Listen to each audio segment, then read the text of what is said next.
Welcome to This Explainer. Today, we're exploring a truly fascinating synthesis of pop culture, quantum physics, and Maori cosmology. And we'll be looking at all of this through the striking, high-contrast visual lens of the Maori Green Lantern essays written by Ivor Jones.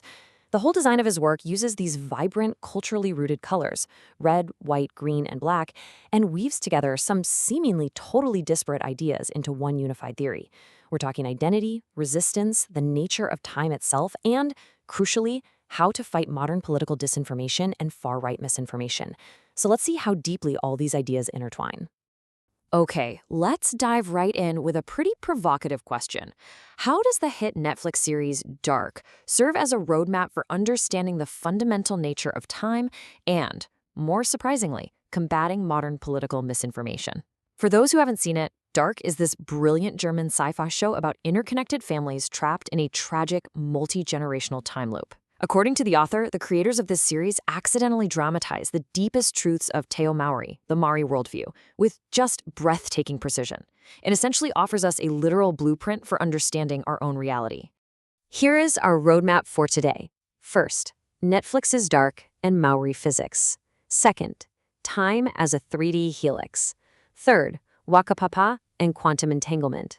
Fourth, activating ancestors and descendants. And finally, fighting misinformation. Section 1. Netflix's Dark and Maori physics, the Winden knot, and te kore. Let's start by looking at the void and how existence itself begins.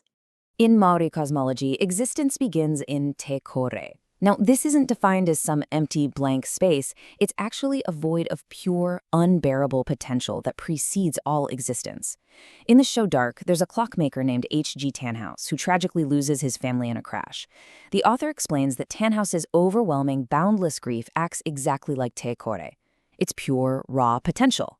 But because Tannhaus lacked the necessary tikana, the sacred protocols and cultural safety nets required to actually manage this immense transformation of potential into form, his grief accidentally splits reality in two. He creates this tangled knot of time and suffering, entirely because he tried to manipulate the void without those essential grounding protocols.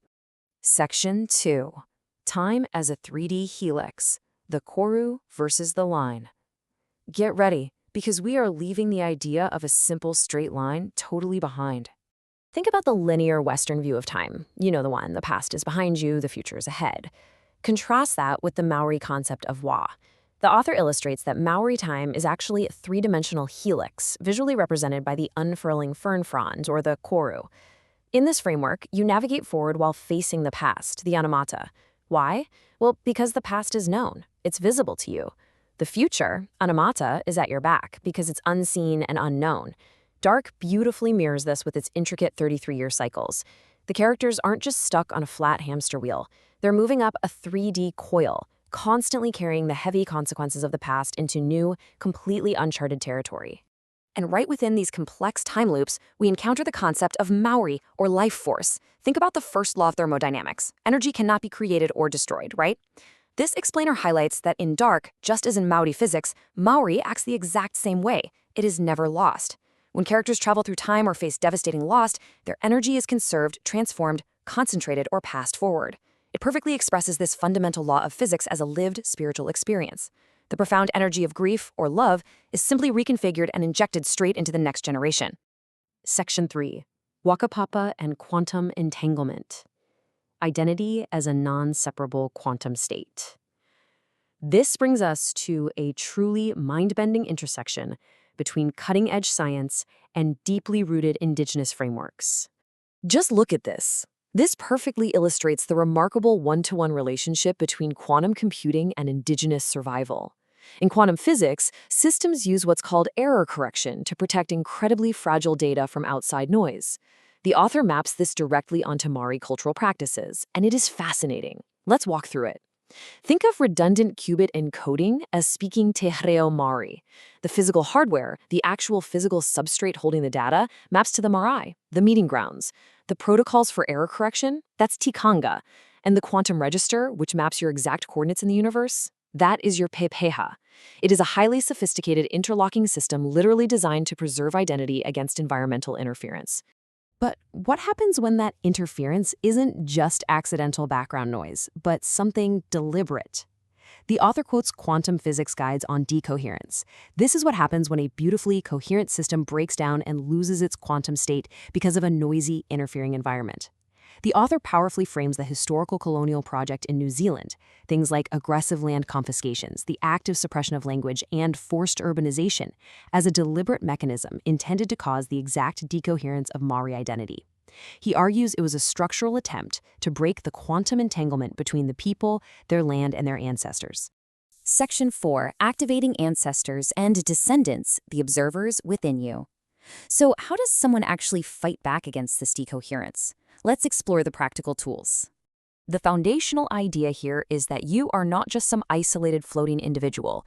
You are a precise measurement event. In quantum physics, a measurement collapses all that swirling potential into one definite, concrete state. The author argues that your present existence is the living intersection point between onamata, the eyes of your ancestors or tūpuna, and anamata, the eyes of your descendants, your mokopuna. In other words, out of all the infinite possibilities of what could have happened in history, you are the specific reality that actually manifested.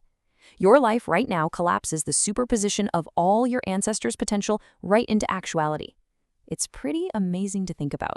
And to actively engage this incredible concept, the author adapts traditional psychological tools into what he calls a two-chair practice, though it actually utilizes 3 spaces for major life decisions or threshold moments. You literally set up 3 chairs in a room. You state your core problem or situation from the present chair. Then, you move to the ancestor chair to speak from the perspective of what the deep past has learned. Next, you move over to the descendant chair to speak from the perspective of what the distant future absolutely needs from you. It allows you to metaphorically time travel. You gather vital intelligence from both your past and your future before making a move in the present. On a more daily level, there's the morning pepeha breath. It's a simpler, grounding practice. By standing barefoot on the earth, the wenwa, taking deep, slow breaths, and speaking your pepeha aloud, you are consciously reestablishing your non-local correlations with your lineage. It provides a stark contrast to the high-concept quantum physics we just discussed, right? Because it's deeply physical and grounding. It's a daily recalibration to ensure your identity remains completely coherent and untangled from the relentless noise of modern life. Section 5. Fighting misinformation and disinformation, the broader political mission. Now we move from the deeply personal to the urgently political. The author frames his own essays as the missing tikanga, those vital protocols we talked about earlier, required to guide communities through the tangled knot of far-right and white supremacist political narratives we see today. Jones argues that modern disinformation campaigns are simply another form of colonial decoherence. They're specifically designed to confuse, isolate, and sever people from their truth and their communities. The goal of his work, entirely styled in that striking red, white, green, and black, is to trace the ahotapu, the sacred thread, back to clarity. That clarity is what's referred to as kite ao marama, the bright world of light, piercing right through the noise of manufactured outrage.